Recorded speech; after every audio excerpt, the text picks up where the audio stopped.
Hey, everybody. I want to welcome you to this edition of Bible News Radio. Hey, it's been a minute, hasn't it? It's been a minute since I've seen y'all. I hope you're doing good.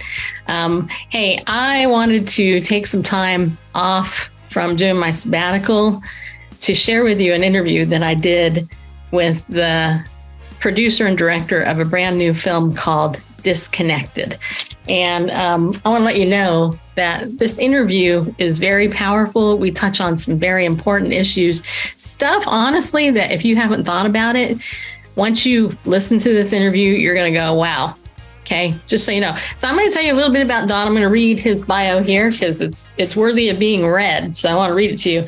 So Don Johnson, not the one in that show. In another, he is a filmmaker, an author, and a speaker. He's the founder of Don Johnson Media and Runaway Planet Pictures. And he's produced 3 feature-length documentaries, one called Convinced, one called Unprotected, and his latest called Dysconnected, which is the one that we talked about. Don has also written 2 books on theology, culture, and apologetics, How to Talk to a Skeptic, put out by Baker, and his latest, Twisted Unto Destruction, How Bible Alone Theology Made the World a Worse Place. Okay, that was actually put out this year in 2022. Don has a BA in Theology, Missions, and Intercultural Studies from San Jose Christian College, and he has a master's degree in Christian Apologetics from Biola University and an MA in Theology from Franciscan University of Steubenville. And on my show, in my interview, he did say that he's a Catholic, just so you guys know, he is a Catholic.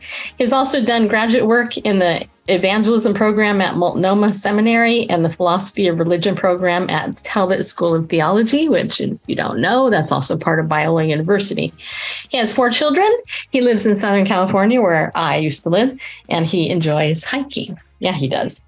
So he directed this movie and produced this movie called Dysconnected, the real story behind the transgender explosion. And so what I want you to do as you're watching this, first of all, you're going to have to pay to see this movie, right? It's not expensive. You pay more if you go to a theater to get it. I'm going to tell you, you'll be able to pay for it, watch it, be streamed online. Okay. I would never recommend this movie if I didn't see it. I saw it. I watched it a few times. I loved it.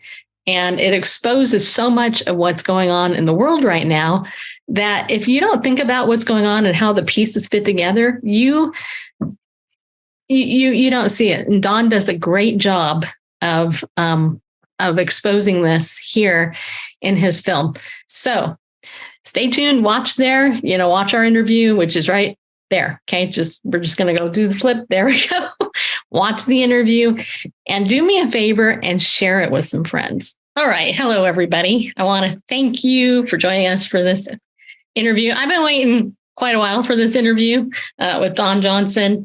He is the filmmaker. Yeah, he is. He's the producer and director of the movie Dysconnected, which we already talked about just a second ago. But Don, welcome to the show. Glad you're here. Thank you very much for having me. It's nice to be here. Well, you know what? I'm honored that you're here. I'm curious, have you been getting a lot of interviews about this film? We have been. Yeah, it's been the interest is high. I mean, it's a hot topic. More than that, I feel like there's a lot of parents and pastors, although frankly, I'd like a few more pastors involved, but a lot of parents are feeling hit pretty hard by this and not sure what to do. And the kids, I mean, it's a tsunami overtaking the teenage world. So yeah, we have been getting a lot of interest. It's been nice. Nice. Well, congratulations. Well, thanks. You know what? I loved your film. I know I already told you that off, recording, but I loved it. And I'm going to tell you why. Because it was real and it made me cry at the end. And that's what I look for. I will tell you also, my husband, I watched it first, then me and my husband watched it together, and he also teared up at the end. It moved my crusty old, husband's heart. So yeah. Didn't see that coming, and I'm not obviously going to ruin it, but I think that how you ended it was great. I mean, it was just fantastic. So Well, that was a God thing. We didn't plan that, and I'm not going to ruin the ending for everybody. It is emotional. I cry, and I've watched it 100 times. So for me, it's still good. And yeah, every time we've shown it, the theater is very moved. But I will let you know that was, that was 2 weeks before we released the movie. I mean, we were editing up to the last minute just because the girl we follow in the film, like the main character, if you will, Daisy, I mean, she's got life events that are happening, as we're editing and cutting. And so we're like, Daisy, we're coming back to see you in Chicago. And can you do this little cut at the end? And so, yeah, it turned out really cool, but total God thing. Yeah.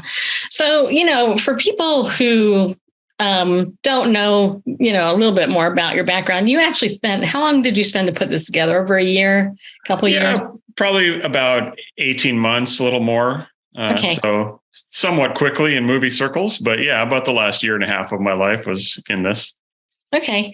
And you interviewed quite a few experts in this. And I have to tell you, I've interviewed Walt Heyer, and I know a lot of the other people that you interviewed. Tell everybody a little bit about who you interviewed and why well, first of all, just say, why do you make the movie?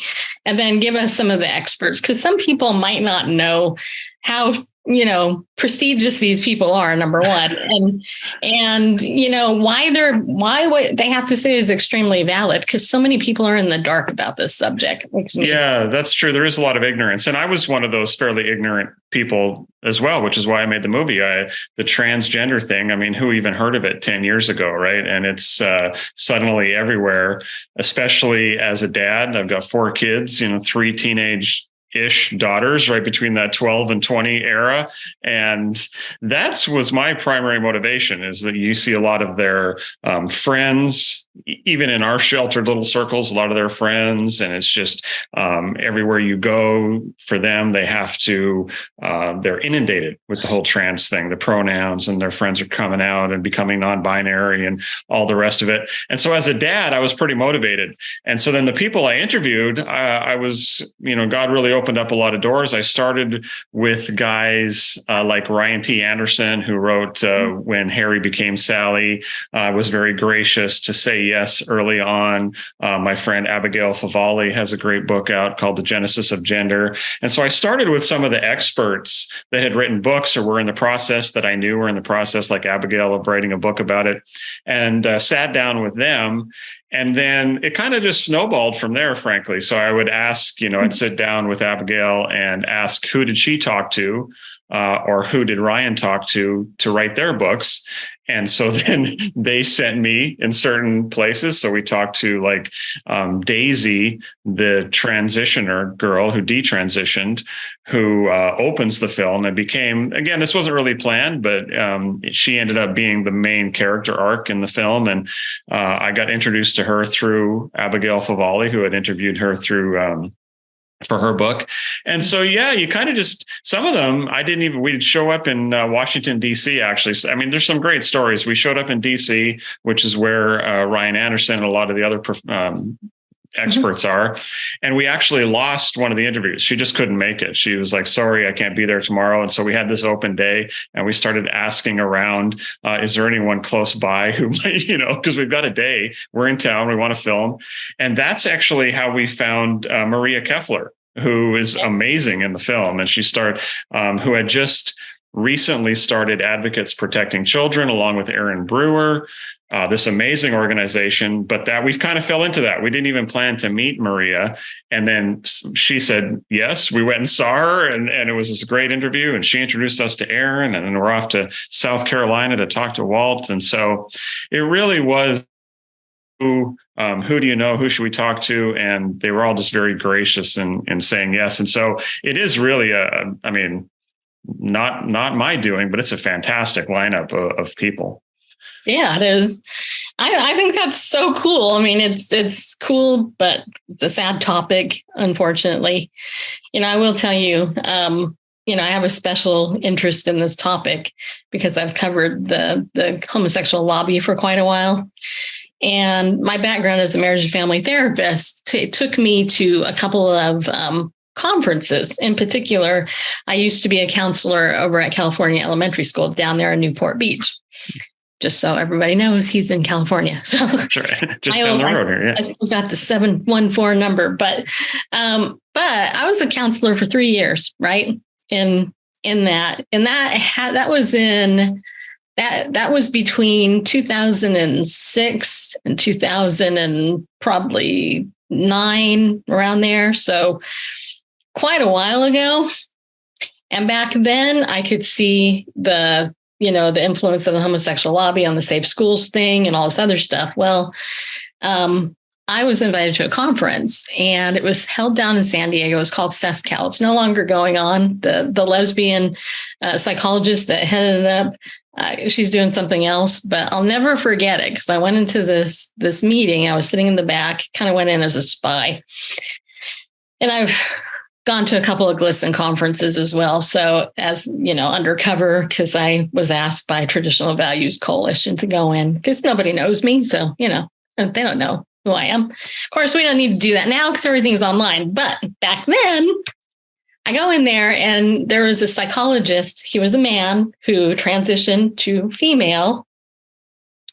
And he was telling all the school counselors that he was upset because they would not allow the child who wanted to change their gender to change because they couldn't find any doctors to do it.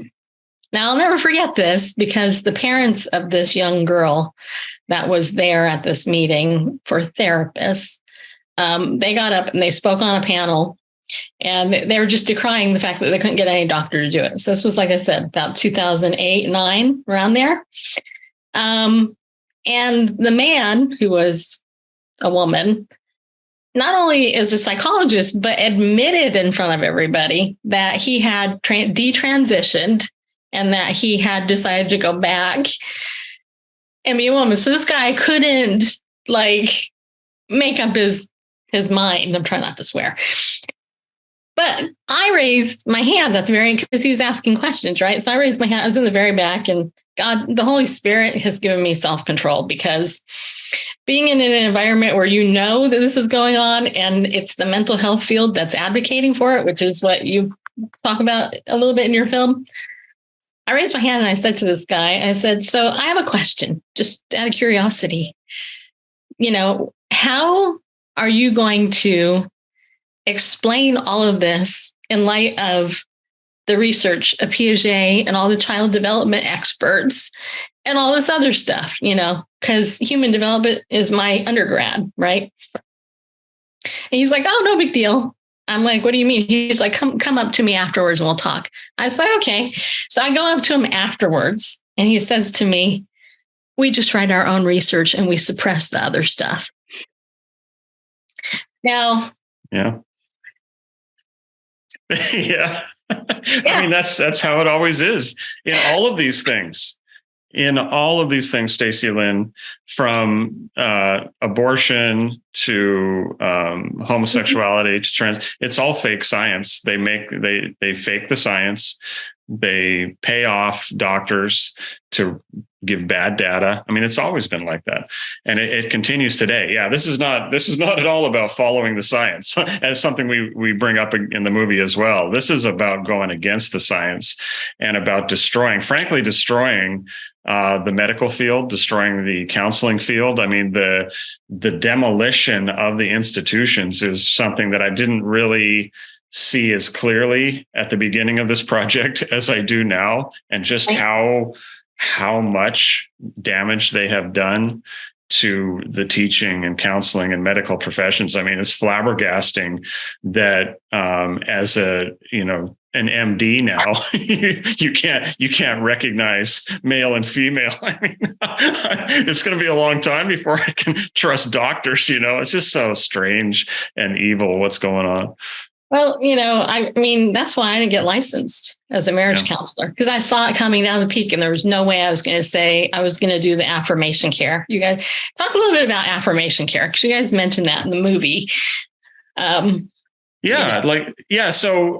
in the past, when someone comes in with a condition where they believe things or feel things that are contrary to reality, an anorexic girl comes in who thinks she's obese, right?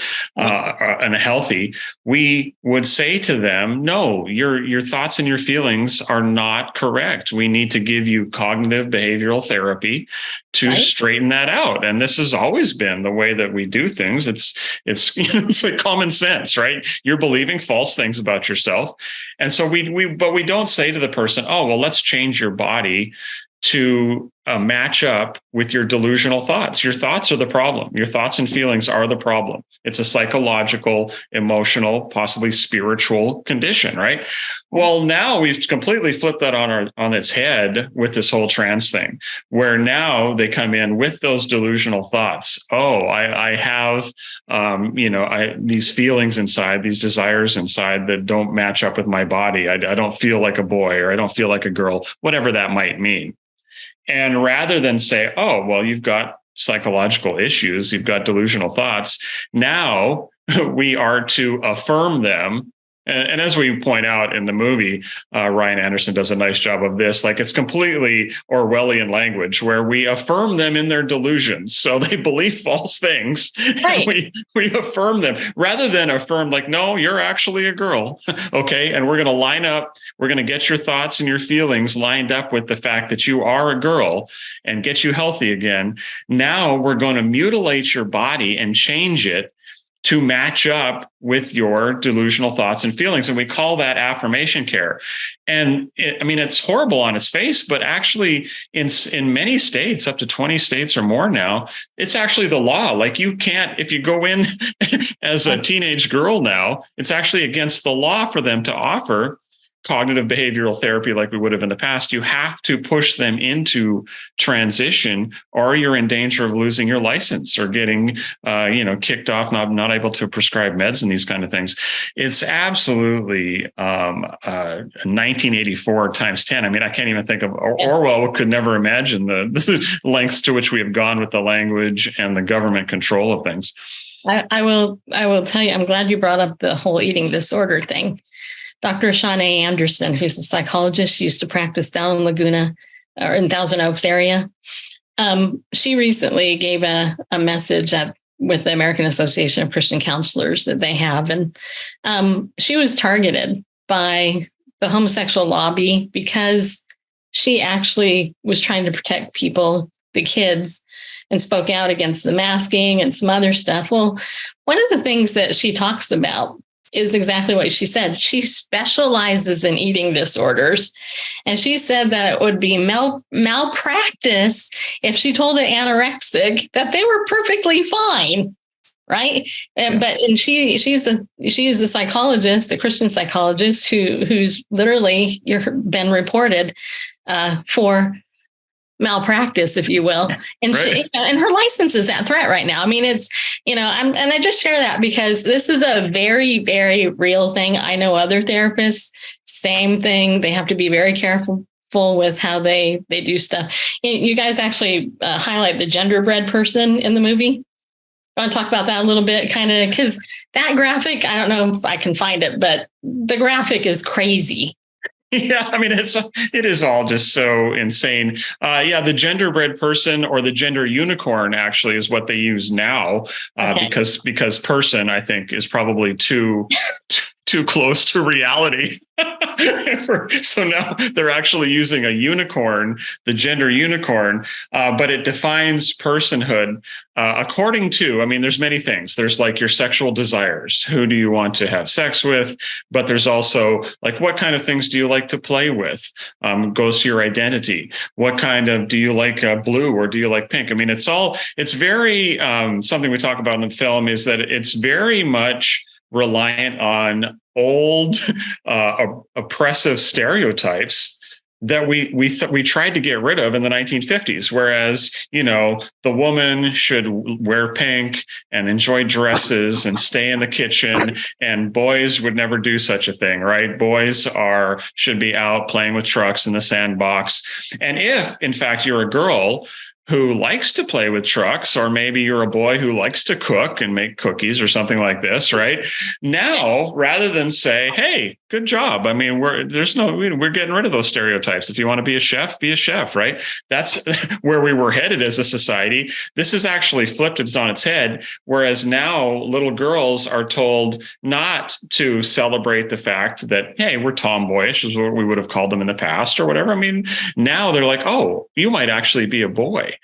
And this genderbread person or the gender unicorn pushes that, so that they also use this scale where they have G.I. Joe on one end of the scale and Barbie doll on the other end of the scale.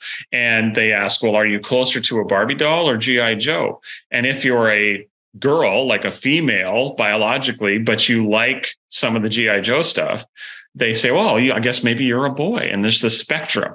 Well, it's also regressive and stupid and insane, but that's what's being sold as science. Again, I can't emphasize enough how upside down the teaching and counseling institutions are right now, where in the past you would have, if you went in as a victim of trauma, even something just like divorce, which is a very serious trauma for kids that we don't talk about enough. But in the past, at least we would have recognized, right? Like you're coming in suddenly, I'm a teacher too. So I understand when a student suddenly switches from being a very good student to being very sullen and not getting his homework in. And so you can be like, hey, what happened? Oh, well, his parents got divorced and his dad's nowhere to be found. Okay. I mean, it doesn't take a genius to put those two things together. Okay. Like that's okay. Right. Yeah. Right. So we've got issues and it's a direct result of the divorce. And now we're going to try to work through that. If you go in today to a counselor, they are not going to ask about anything like that. They're not going to, you could be a victim of sexual assault, not just divorce, but any sort of trauma. You can be in counseling for 7 to 10 years, and they will not once ask you about any of those things in your past, especially if the whole trans thing gets brought up. And it's just flabbergasting to me. Again, I'm not a professional counselor. I mean, but yeah. But I kept asking people like, well, when did they connect? Did they ever connect that? I mean, I can, sometimes I'm not a professional counselor, but I would talk to some of these detransitioning girls, and in 2 minutes, you can kind of see in their past where they went wrong, right? I mean, it's not hard to figure out like, oh, you had a really tough childhood right then, or you had this assault or whatever it is. And then suddenly you weren't very interested in being a girl. I get it. I mean, anybody can put those two things together. Absolutely will not be put together in the counseling field.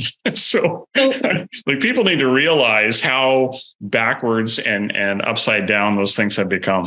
Oh, it's totally. And who was the woman in the film, the one that was traumatized? She was raped. Yeah. So Erin Brewer, who was, and so she gives actually a nice counterexample because she was a victim of sexual assault as a young girl, 6-year-old girl. Right. And at the time, she's old enough that at the time she got good counseling. Okay. Because she did not want to be she was absolutely not wanting to be a girl anymore. And so today she would have been absolutely pushed into transition. At the time, she got cognitive behavioral therapy and she became very healthy and she grew up to become a mother. And, she's like, that's actually what made her become an activist now, is that in Utah, they have outlawed the very therapy that helped heal Erin. And so now people in her position, young girls in her position, would not get the therapy.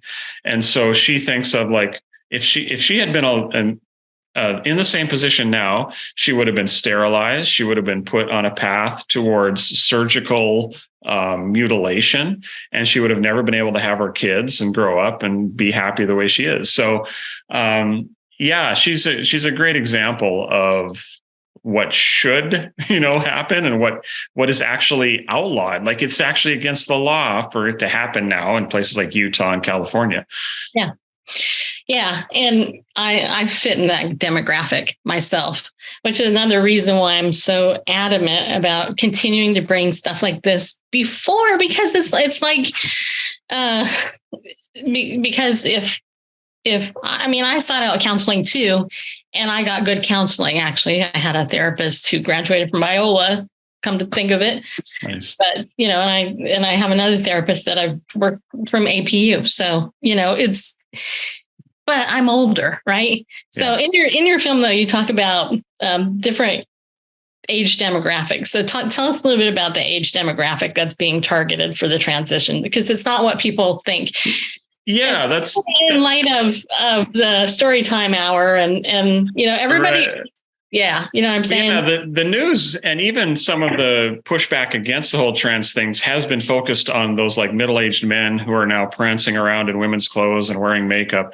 And that's not what we focus on in the film, primarily because it's two different stories, really. I mean, there is a connection that we don't get into too much in the film. There is a connection, but that group of middle-aged men, I mean, primarily they are autogynephiles. They have a sexual dysfunction where they basically get off wearing women's clothes that they find that sexually satisfying. And so that's that thing. But that's not where most of the transgender issue is these days. It's with teenage girls and younger now. Now they're pushing it into like kindergarten. So, but it's all young girls, which was never an issue before, even in like actual gender dysphoria, which was a very tiny little minuscule thing, like 0.03% of young boys maybe had, like they just weren't comfortable and they would grow out of it. They would all grow out of it. And it was a very minor thing. Like, there was that group, and then you had your sexual dysfunction with middle-aged men, but this was never an issue with girls, and especially with adolescent girls or pre-adolescent girls, which is almost all of where it is now, right? This is all about that, 12. Actually, I'm going to say it's like now I've got a friend who's a teacher of 4th and 5th grade, and she's got like 50% of her class now identifying as non-binary in 5th grade in Oregon. So it's getting younger and younger, but this girl demographic is the real issue. And that, as a dad, that's what super concerns me, because I mean, these are young kids who we are pushing into a vortex. This trans-industrial complex just sucks them into a vortex that's frankly is inescapable in the sense that once you're in, you're doing permanent damage every step of the way that can never be reversed. And they're just absolutely lying to these kids about this. Oh, if you're not comfortable, growing boobs right now, let's just pause your puberty and you can start it up again when you want. Well, that's a complete lie. I mean, that's just absolute flat out lie. They're giving basically chemical sterilization drugs off label, by the way. The FDA has never approved any use for kids with these things. Right. We used to give them to sex offenders, and we don't even do that very much anymore because the side effects are so bad. Yet we're handing them out like candy at Planned Parenthood to a group of junior high girls that walks in. So they're given these drugs. They're permanent damage. The puberty blockers followed by cross-sex hormones, which permanently alters their voice, never comes back, permanently lowers, sterilization comes very quickly, and then a host of permanent biological problems that basically makes them a medical patient for life, because your body does not produce the hormones that it needs to basically live after you've done that to yourself, putting all these artificial hormones in there. So you have to take shots, take medical intervention weekly, monthly for the rest of your life. So, I mean, it's great for big pharma, right? It's great for the medical industry that's making billions of dollars off of surgeries. It's terrible for these young girls. And so that's where the issue is. It's the fact that we've got a whole generation of young girls that they're not allowed to smoke or get tattoos or vote or anything. They could barely walk into a drugstore and get anything off the shelf, yet they could walk into a Planned Parenthood and start themselves against their parents' permission as 13-year-olds on permanent medical, I'll call mutilation drugs. Yeah. That's the problem. Yeah. I have so much I gotta say, but okay. It's infuriating. Everybody, look, you've watched this show for a long time, right? You know that we tell the truth, and we're being silenced everywhere. The profit motive, you talk about that.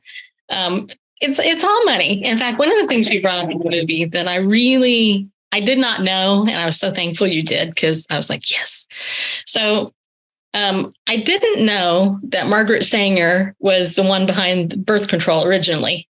I did not know that. Yeah. And so, yeah, tell us a little bit about that. Because Margaret Sanger, you guys all know, is the founder of Planned Parenthood. And, every picture of her looks like she's got a sour lemon in her face. But that woman was evil beyond words. She did. She's done more damage than perhaps anyone in history. Just, very evil.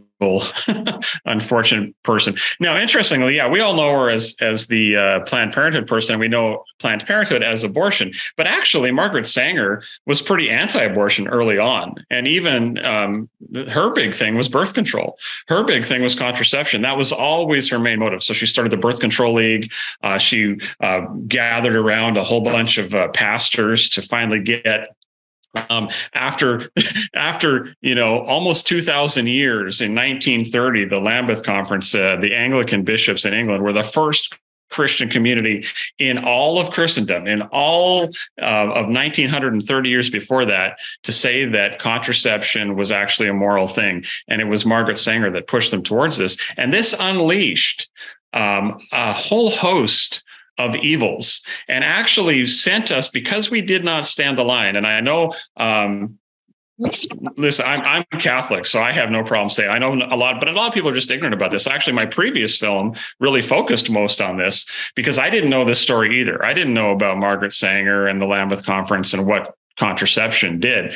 But contraception has been called by some preeminent historians that when the birth control came online, first 1930, the Lambeth Conference approved it in Christianity. But then 1960, hormonal birth control gets FDA approval.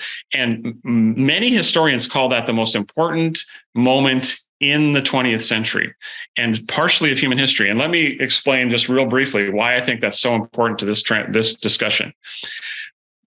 Birth control and hormonal contraception separated, because it was really this second wave feminist movement, it separated a woman's identity from her body. Right. So a woman was no longer defined as that human, that part of the human species, if you will, right? That human that bears babies. Like that is kind of how we define male and female. Like your body is a particular way. One gets to have the babies and one doesn't. I mean, that's kind of what it boils down to.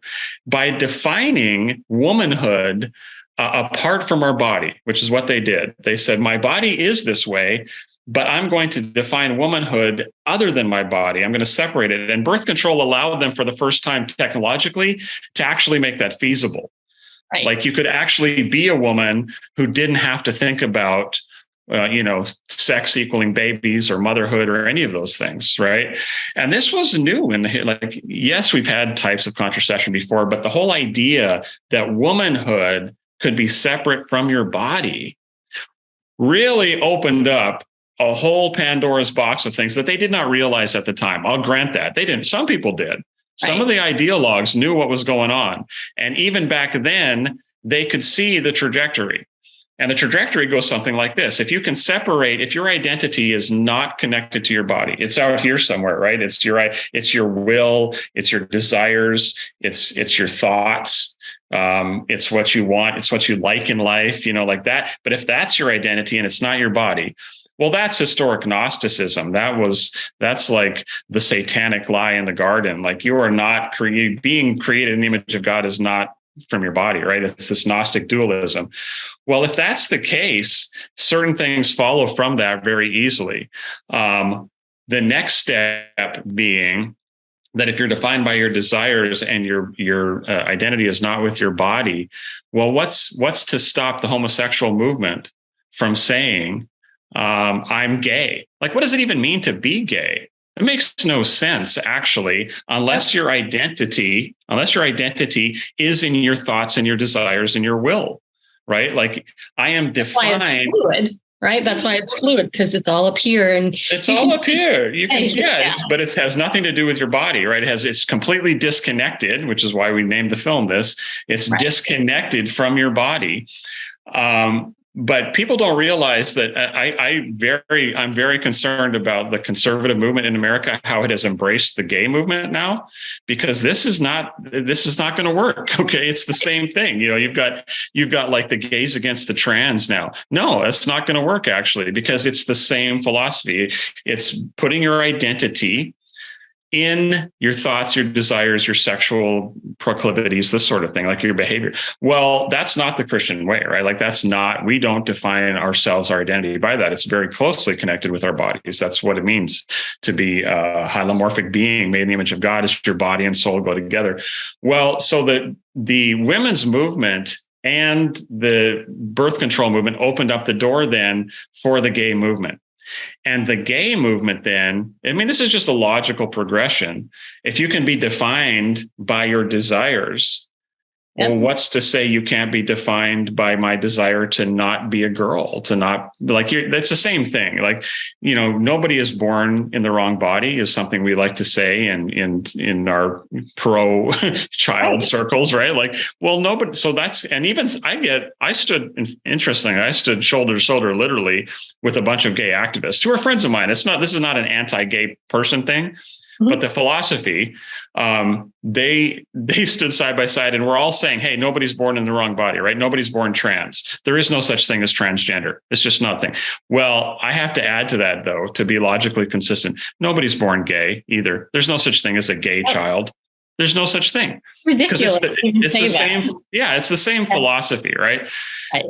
And we need to realize that these things all go together, because coming down the line are things like transhumanism, mainstreaming of pedophilia. These all go together. There's a new movement, I don't know if you know this, called Gays Against Groomers. Okay. Yes, I actually was on, this is funny you should say that. I was on YouTube, and somebody, or maybe it was Twitter, and somebody said something against groomers, and I blocked them. And then I went back and I was like, wait a minute. Groomers. Okay. They're against groom. Okay. What's a groomer? Okay. The groomer is the trans person who's. Well, so how they're defining it, and I think rightly so, is they're very concerned. There is this movement within the homosexual community that's very concerned about the medicalization of kids. And they actually think that the trans movement is keeping gay kids from being gay, is what so they're against grooming in that sense. Okay. But here's what happened. Let me give you the rest of the story here. Okay. So somebody took their logo and made it basically look the same. But instead of gays against groomers, it was maps against groomers. And of course, I'm sure you're familiar with what a map is. A map is a minor attracted person. So a pedophile. Okay. So it was pedophiles against groomers. And they were very upset, the Gays Against Groomers people. I get it. They didn't want to be associated with it. That's what they're fighting. But philosophically, what my thought point was, think about this. Philosophically, there is no difference. If you can define yourself by your sexual proclivities, like who you desire to go to bed with, which is what you're doing as a gay person, that's no different than saying I'm defined by my desire to have sex with children. That's the same thing. And so that's where we're headed. Like if you open up the door, but it was all opened up, to get to the beginning. It was all opened up by the second wave feminists' acceptance of defining woman apart from their body. And so that connection is that's not the only connection. The fact that we were giving them synthetic hormones to change their bodies is exactly what we're doing now with these trans kids. It's all very much tied together, and it's all very anti-Christian and anti-God and anti-human. It's a very dark, you dig under it, it's very dark. Totally dark. And I have to tell you, honestly, that I have so many thoughts going through my mind. I will say them. I'll do that one. But, one of the things I loved about your movie is how you actually pointed that out. Right now, I actually, just so you know, I have a Catholic upbringing. When I got married, I used birth control 1 month. That was it. And I'm barren. I wasn't able to have children. But I have a colleague who is a very devout Catholic. She used birth control. She got married late in life. And when she started to actually look at what birth control really was, I remember she called me up. She goes, Stacy, I can't believe that this stuff is actually killing my baby before, she didn't understand because of how it's sold, right? Yeah. But, talk about diabolical. Completely diabolical. Yeah. And the maps, it's funny. It was probably about 10 years ago or so, probably give or take. There's a website called beforeyouact.org. It still exists. It's the letter B, the number 4, the letter U, act.org. What it is it's a website that was set up by people in the psychology field who advocate on behalf of people who like children, right? Sexually. Their argument initially on the site, it's not up there anymore, but their argument initially was that and Dr. Judith Reisman and Matt Barber went in and they exposed some of the first things. But their argument was, okay, minor attracted people, they can't get the psychological help they need for depression. So what we're trying to do is we're trying to change the psychology world so that these people can go in and get help for their depression, not because they're minorly attracted to children. That's how they didn't want to identify as a pedophile because, that's just criminal. Yeah. So they changed the language, right, to map minor attracted person. Well, it's interesting because the whole sex thing, when I was at that conference I told you about a while ago, the lesbian psychologist that led it, she said this. She said, we do not use the word homosexual because it connotes sex, and we are trying to distance ourselves from that, right? Which is why I use the word homosexual, because he who controls the language controls the debate. The problem is the church has dropped the ball. Not only did they take scripture out of the debate, like on the life movement. Oh, let's not quote Psalm 139. We won't want to do that because that might offend somebody. Yeah. Let's just do biology. Okay. Well, now, as you know. Yeah, it's not enough. It's like biology. Well, how do you define a man or a woman? If you have a doctor that can't define a man or a woman, I would not want to go to that doctor. Just saying. Yeah, well, think about it. It's interesting. You talk about the MAPS person, right? How they were wanting to deal with the depression. Think about now how that's going to be treated, because it's not like that now, right? In the past, you would say, this guy's got depression. We need to figure it out. Now they're not going to admit that they have depression. They're not going to admit that there's any sort of psychological issue at all. They're only going to see the fact that this person is attracted to minors, and that's his identity. And that we have to affirm. Right? That we have to affirm. And you combine this, this is very satanic, but you combine this with the lowering of the age of consent in all of these other areas that are happening with children. Yep. Oh, and California is a sanctuary state now where 13-year-olds can come from other states apart from their parents' permission and come and get abortions, get vaccinated, get transgender surgeries, all of these things. If you can do all of those things, what else can you do? Okay, they are going to lower the age of consent for sexual conduct to line up. Listen, it's just logic to line up with all of these identities. Right. Because if you logically cannot stop a person who says my identity is minor attracted, while at the same time saying that person's identity is male attracted, and that person's identity is male cat attracted or whatever. You cannot distinguish between those, like you said, unless you've got some sort of foundation. And none of the foundations that I put conservative in quotes because it's such chaos right now. Right. None of this is working. Okay. You're not going to, we should have. I'll say we should have stopped it. We should have stood strong on contraception. We lost there, and we've been playing catch up ever since. Now we think, I'll stand strong on gay marriage. You notice that just this last couple of weeks, a lot of Republicans voted to affirm into the Constitution the whole idea, like this whole, what was it called? Protect Marriage Act or somewhere. We're protecting gay marriage. It's right. We're protecting gay marriage now, and the conservatives are on board. Well, the game is lost. Okay, the game is lost. You can't. There's no stopping now. Okay, and so until we get an actual Christian understanding of what it means to be human, and apply that to all of these issues and be willing to stand up and say, this is what it means to be human. And as such, this is evil. Like, unless you're willing to say that, we are not going to win this thing. Like is in as much as, again, I stood out here at the Anaheim Convention Center just a few weeks ago, side by side with gays and lesbians and hardcore feminists and all sorts of people trying to stop the medicalization of children. We were out there with our placards. I'm happy to do that all day long. No problem at all. Okay. I'll stand side by side. But at the same time, philosophically, I'm going to be very clear about what I actually think it takes to stop this. Okay. We have to have a recovery of what it means to be human. And that's going to take a few pastors being willing to step out on this, a few, I'll tell you what, it pains me that it's much easier for me to get, Gays Against Groomers to repost some of my stuff than it is to get the local pastor on board. That's just a fact. That's how it is right now. This craziness. We gotta wake up on this. Yeah. Well, I've been doing this for about 20 years. I can tell you that the pastors are mostly hirelings who really, frankly, don't give a crap.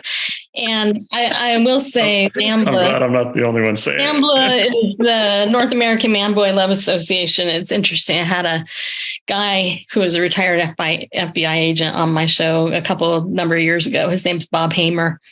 He wrote a book called The Last Undercover. It was his job as an FBI agent to go undercover and bust NAMBLA, right? Their motto used to be sex before 8 or it's too late. So, this has been going on for a while, but I think it's HR 8404, I think is the thing that today, November 28th, if you're watching the archive, it's probably over that, but the Defense of Marriage Act, which Clinton put into law, right? He signed into law. And then we had the states, at least 30, amend their constitution, right, to say marriage is one man, one woman. Oberfeld overturned all that. And now they're trying to overturn what Clinton did in order to advocate basically for any type of marriage under the sun, right? Which is, it's just like a Pandora's box. And you mentioned transhumanism. I'm very familiar with transhumanism because we've talked about it on the show. I'm a weirdo. I'm one of these weird women that understands what the hell is going on and has been going like this. People wake up, they really, people really don't understand, Dawn. I'm telling you. But anyway, they'll be, they're going to act surprised. You're right. We've been out here yelling. They're going to act surprised when they want to come and download you into a robot. And they're like, oh no, they'll just accept it. Like they have accepted everything else. You're right. The logic is clear. Like it's a hard taskmaster. You use logic, I teach logic in high school. Like you go down this path, it's not a slippery slope. It just is fact. Like this is where we are going. Okay. These people want transhumanism because they think that it will enable them to live forever. Yep. Because they hate God. Yep. And they want to be like him. The bottom line is this is a Satan-inspired movement led by a few people. And I don't even it's not even a conspiracy in the sense like I see, this. They're open about it. Room. Well, yeah, where these people are getting together. And that, it's a conspiracy on a Satan level. Right. But he's just telling the same lies that he always told. It's just that they're getting traction and they have the tech to go with it. But these people hate being creatures. They hate being part of creation. They hate God. And they want to fight against that. They read the Garden of Eden story and they see the devil as the hero. Like this is classic Gnosticism. The Satan is the hero of that story, according to the classic Gnostic interpretation. That's what we see, that matter and stuff that God made is evil. Your body is evil. We need to escape We need to escape being male and female. We need to escape having babies and families. We hate that we have parents. We hate that we have to be dependent on children. Like we hate all that stuff, all of the stuff that makes us most closely in the image of God. Right. Male and female, he created so that we could procreate with him. I mean, this is all about being in the image of God. But the movement, this gender, transhuman, all of anti-family, it hates the family, it hates the body. At the bottom line, it just hates God. That's what it is. And so we need to wake up. That's how, that's why I loved the end of your movie. And I loved also the fact that you brought in the religious aspect. You brought in the scriptural point of view about the fact that we are created in God's image, right? I love Psalm 139. We're fearfully and wonderfully made. He knit us together in our mother's womb. Even before our thoughts on our, I could quote the whole thing because I have most of it memorized. But the thing is when you try to separate us from the body, and I thought that was so brilliant, because the only way, and I think it was the plastic surgeon guy who said this, the only way that we can separate ourselves from our body is when we're dead. Yeah, that's the definition of death. Yeah, that's right. It's a death dealing cult. That's what it is. That's what this is. It's a satanic death dealing cult that wants to separate us from our body. And that just leaves us dead. That's what it is. It's a death dealing cult. There's some great lines. Dr. Lappert was fantastic. Another guy that we sort of stumbled on and went and visited him. Oh my goodness, so good. Well, I will give you the final word because we could talk a long time and we already talked close to an hour. So awesome. Well, I would just encourage people to watch the movie, right? So absolutely. Even if you've studied the topic, what I have found is that people, they're like, I thought I kind of knew, and then they see it. I'm pretty well versed on the topic, and I learned a lot. So well, I appreciate that. So it'll help you learn. And then here's what not just selfishly, but it needs to be shared. So you have to get people to watch it somehow, right? So because even if you're out on the street, here's what happens. People will give you a little nod. They'll be like quietly, hey, I support you, good job. They might take a piece of literature, but more likely they'll take a picture of it with their phone because I can't be caught with this. They'll, message you saying, hey, love the film, but they won't share it on social media because, hey, I have this trans friend or whatever. And no, this is not that kind of topic. This is a kind of topic that at the end of the day, we're going to look back on this as one of the stupidest, darkest eras in human history. And we're going to say, where was everybody? Why were people not standing up and being more loud as tens of thousands, possibly hundreds of thousands of young girls are being mutilated, sucked into this death cult? Like, what's going on there? So we got to be on the right side of this, and we have to be vocal about it because it's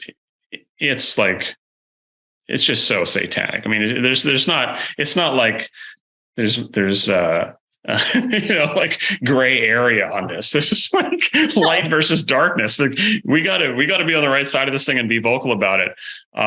Because I think God's gonna, not to get too, judgmental, but on Judgment Day, God's going to be like, what were you doing during this era? Because this is craziness. We got to be outspoken about this stuff. Yeah. Well, everybody go to disconnectedmovie.com, and that's DYS connected, DYS. And I guarantee you, it's like $10 or something. Download it, watch it with your families, show it to your pastor. Do something, That's why I'm doing this show, because this is so important and you'll learn a lot. And we need to support Don and his work. So, hey, I just want to say thank you for coming on the show, and let me know what you're going to do next. We'll talk about it. Well, we got to figure it out. There's always a list, but I appreciate it, Stacy Lynn. Thanks so much for having me on. It's great to talk to you. All right. So everybody, there you go. That was the interview with Don Johnson. I hope you enjoyed the show. I hope you learned something. Now, did you actually think we were going to talk about Planned Parenthood and transhumanism in this interview? You probably didn't. But yeah, there's all this stuff. And the movie really talks about all these things in greater detail. And you're going to love the end of the movie. You will. I promise you, you're going to love the end of this movie if you get it. All right. So don't forget, go to disconnectedmovie.com. Also, don't forget to go over to our main website, hearttug.org. Make sure you're on my email list, as we're going to have some giveaways and different special things that we're going to be doing. And most of all, I want to say thank you for tuning into the show. Make sure to follow us on Rumble, on Twitter, and everywhere else you can find us under Heart Tug International or Bible News Radio. And I want to say thank you again for watching. We really appreciate it. Take care.